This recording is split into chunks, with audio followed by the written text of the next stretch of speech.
Protect your covenant, the truth about emotional affairs and spiritual boundaries. After 33 years of marriage, we can tell you that affairs don't start in the bedroom. They start with a text, they start with a DM, a harmless joke, a deep conversation meant for your spouse, not your friend. And here's the scary part. Emotional affairs feel more intimate than physical ones.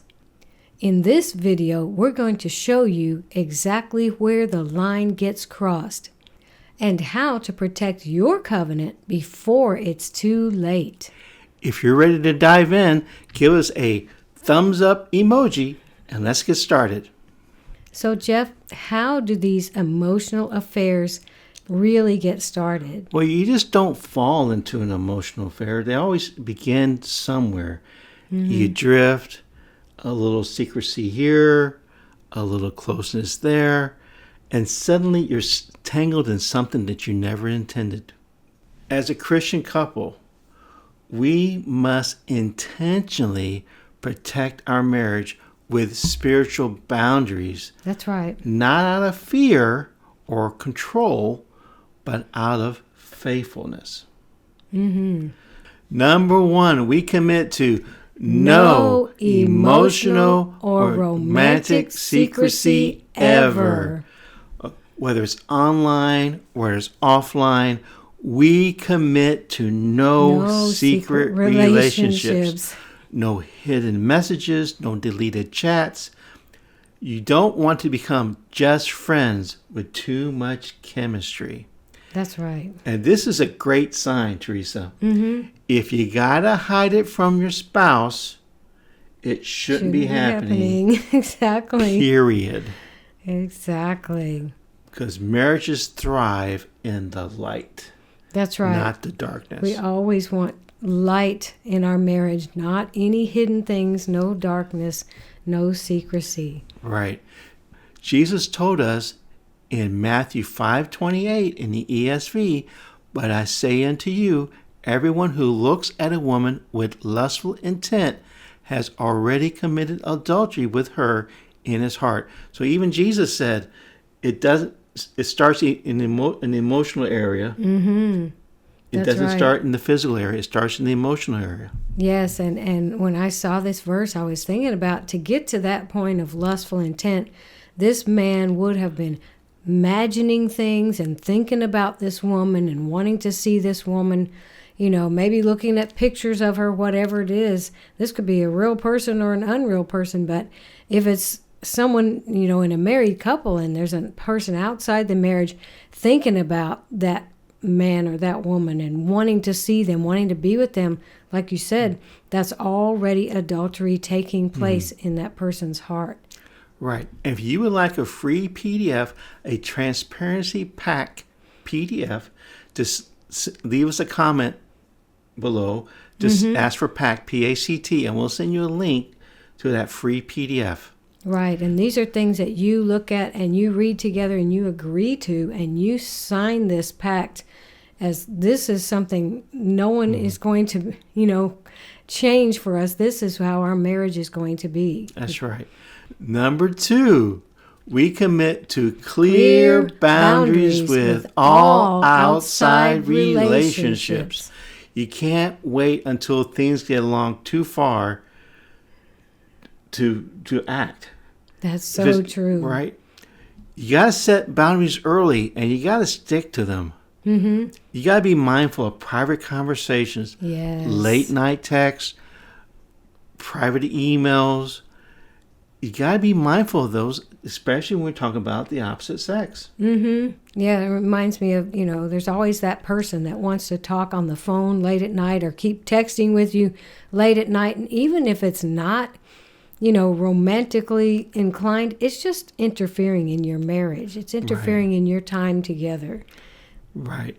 And your spouse needs to have the authority and the freedom to speak up and say, something's not right here. I am uncomfortable with this relationship. Yes. And these conversations. That's right. Number 3, we commit to mutual agreement on what's too close. All right. We got to talk together. You got to talk about what too close means to us. Yeah, like having a coffee date with someone of the opposite sex. Or you might say it's just a business meeting to have coffee. But for us, we would say, nope, not doing that. That's not allowed. But we wouldn't even have to tell each other that's not allowed. We already know.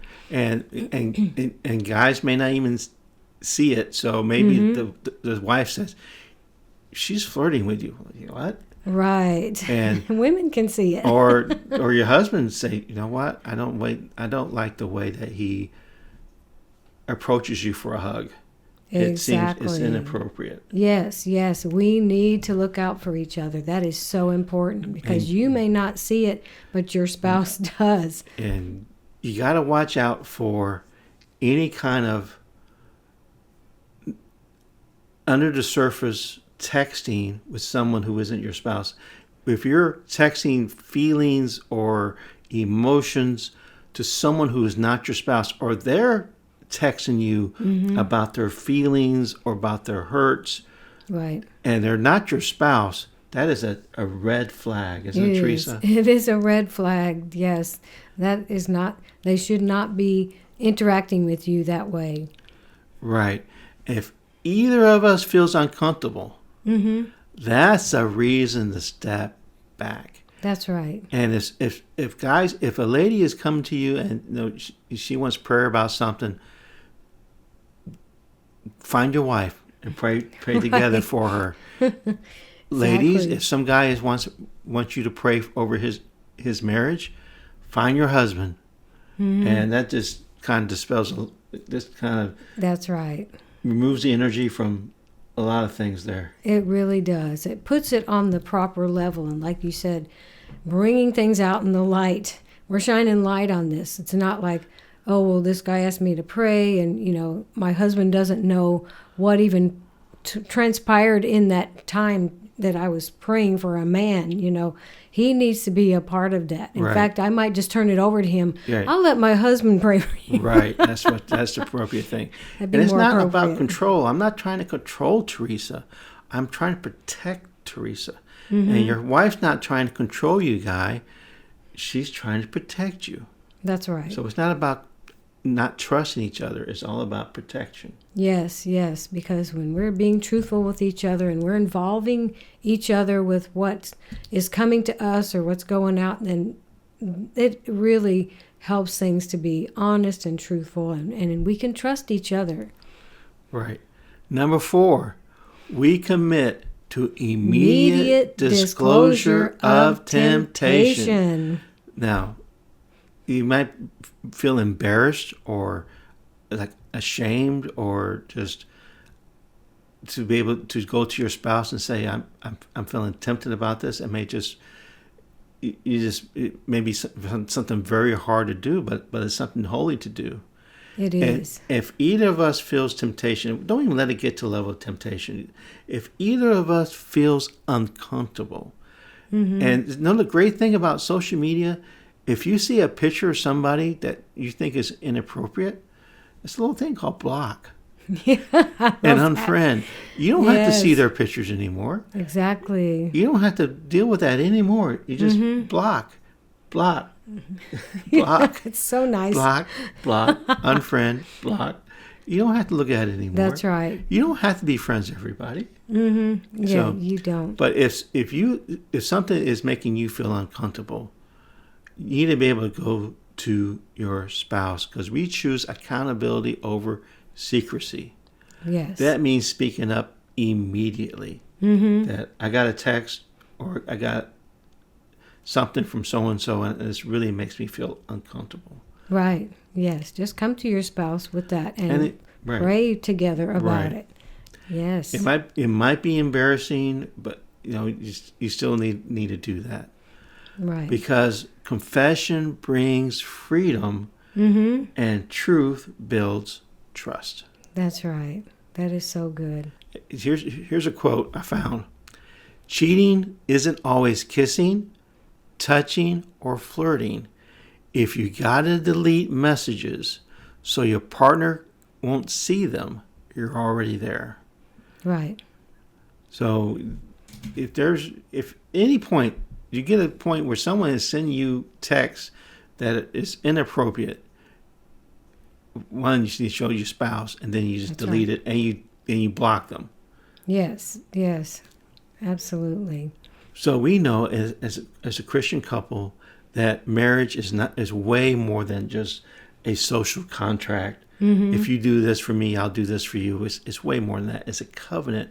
We stood before God and we said vows to God about our faithfulness to each other. I vowed in my heart to be faithful to Teresa for the rest of my life. Mm-hmm. But emotional affairs attack the very heart of our covenant, doesn't it, Teresa?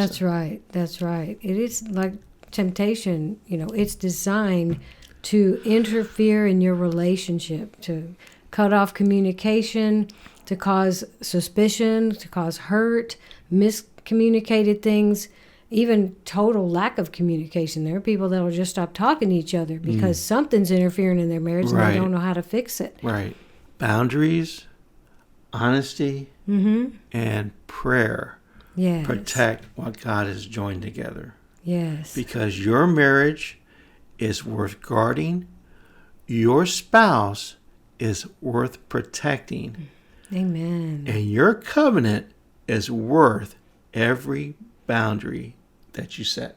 Exactly. Everyone. Exactly. You're worth it. If this video spoke to you today, like the video, subscribe to our channel, and leave us a comment. We want to know what boundary has helped protect your marriage.